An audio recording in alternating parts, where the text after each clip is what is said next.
આવા રહેણાંક યુનિટ છે એમાં પહેલા તબક્કાની નોટિસ આપી દીધી છે.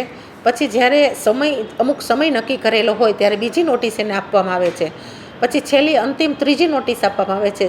અને જો એ લોકો ફાયર સિસ્ટમ એના બિલ્ડિંગની અંદર દાખલ ન કરે તો એનું નળનું જોડાણ અને વીજળી કનેક્શન પણ કાપી લેવામાં આવશે. અને આ બાબતમાં કોર્પોરેશન દ્વારા કડક કાર્યવાહી કરવામાં આવશે. લોકોને પોતાએ આ સ્વીકારવું જોઈએ કે આ બિલ્ડિંગ અમારું પોતાનું છે, આની અંદર ગમે ત્યારે દુર્ઘટના થઈ શકે. એ પછી ધારો કે આપણે બહાર ગયા હોય તો શોર્ટ સર્કિટ થાય, એના માધ્યમથી પણ ઘરની અંદર આગ લાગી શકે. પણ જ્યારે આપણે રહેતા હોય ત્યારે જલદ પદાર્થો પણ આપણી ઘરે હોતા હોય છે. એને ધ્યાનમાં રાખીને પણ ચોક્કસપણે બિલ્ડિંગની અંદર એનઓસી લઈ અને ફાયર સિસ્ટમ રાખવી જ જોઈએ.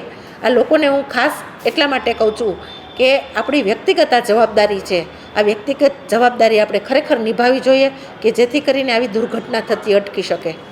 ચોક્કસ જે હાઈરાઇઝ બિલ્ડિંગોની અંદર આમ જોઈએ તો માસ ઘણો બધો હોય, એક આપણો એરિયો બની જાય, સોસાયટી બની જાય એટલું રહેણાંક હાઈરાઇઝ બિલ્ડિંગની અંદર હોતું હોય છે. ત્યારે